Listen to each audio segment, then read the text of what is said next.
Muito boa tarde desde a sala de mercados da IG Markets. Vamos então fazer o apanhado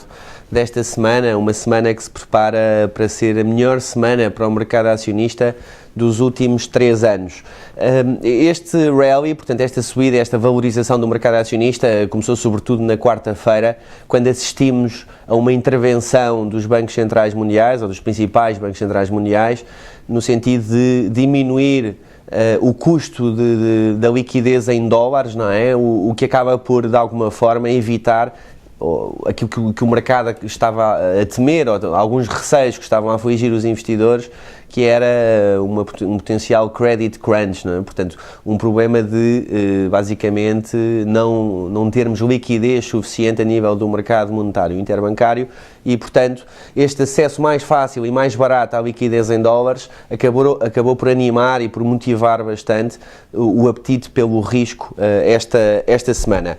Depois, também, alguns desenvolvimentos a nível político. O aspecto político tem vindo a marcar, sobretudo, estas últimas sessões das últimas semanas e, portanto, o facto da chanceler alemã Angela Merkel ter acabado por anunciar que se nós caminhássemos na Europa para uma união fiscal que poderia eventualmente estar disponível para, de alguma forma, ajudar ou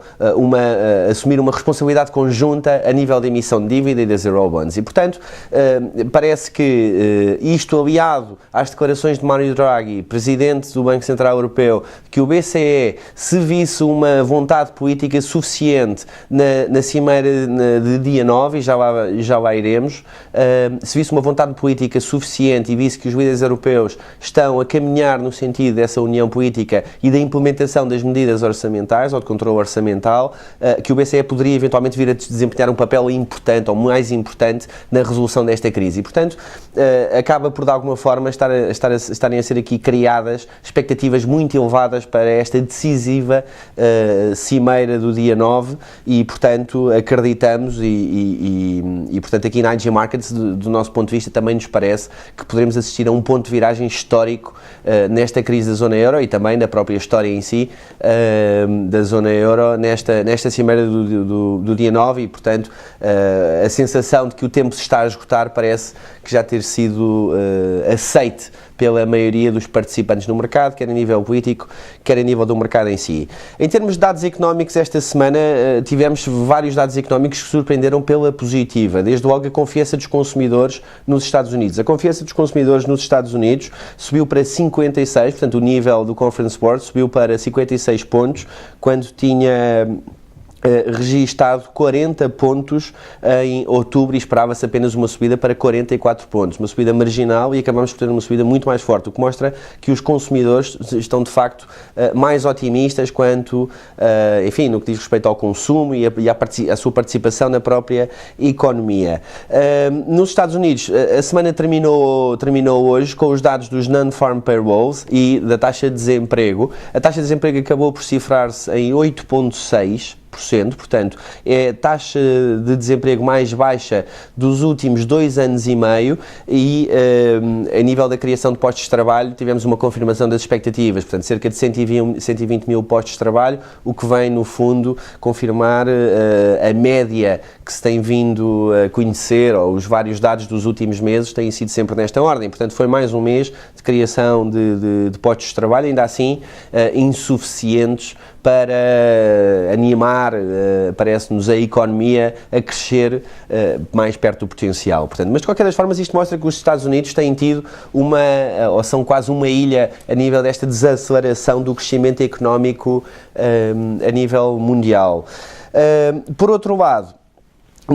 na Alemanha, e passando agora mais para a zona euro, tivemos também a confiança dos consumidores. De facto, tivemos uma subida do nível de confiança do índice, do indicador do GfK, mas ainda assim uma subida marginal, portanto nada de absolutamente substancial. No que diz respeito aos PMIs, foram conhecidos quer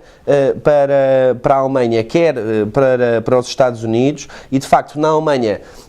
nós acabamos por ter o PMI para a indústria portanto o indicador de atividade que tem ali a barreira dos 50, não é? Acima de 50 mostra que o setor está em expansão, abaixo em contração. De facto, na Alemanha nós tivemos uma descida pelo 7º mês consecutivo, o PMI acabou por sair a 47,9, pouco abaixo de 50, mostra que o setor da indústria está em contração, mas ainda assim nada de preocupante, portanto pode estar em contração, mas a um ritmo extremamente lento. Em termos nos Estados Unidos, o PMI acabou por sair a 52,7 pontos, quando nós tínhamos, em novembro, quando nós tínhamos em outubro registado 50,8. Portanto, de facto, mostra mais uma vez e vem confirmar a resiliência da economia norte-americana. Em termos de antevisão para a próxima semana, eu destacaria desde logo a reunião do Banco Central Europeu na quinta-feira. Portanto, absolutamente fundamental, aquilo que se perspectiva e a nossa expectativa também é que haja uma nova redução de taxa, da taxa de juros de referência do Banco Central Europeu, que à partida vai passar para 1%, e a cimeira do dia 9, portanto, que é absolutamente fulcral, como eu já tive a oportunidade de dizer, e aqui parece-nos que se nós caminharmos e tivermos um conjunto de decisões, quer ao nível do consenso político com vista a uma união fiscal, quer, enfim, os pontos de vista antagónicos de França e Alemanha a serem de alguma forma amenizados e a conseguir chegar aqui a um acordo. Basicamente o que se passa a este nível é que uma união fiscal e aquilo que a Alemanha pretende é de alguma forma que os orçamentos que são aprovados nacionais, portanto em cada país, sejam depois submetidos para Bruxelas com a possibilidade de haver quase um direito de veto. Ora, a França não quer perder essa soberania e, portanto, não quer arriscar perder essa soberania e tem mostrado bastante uma resistência muito grande a esta evolução,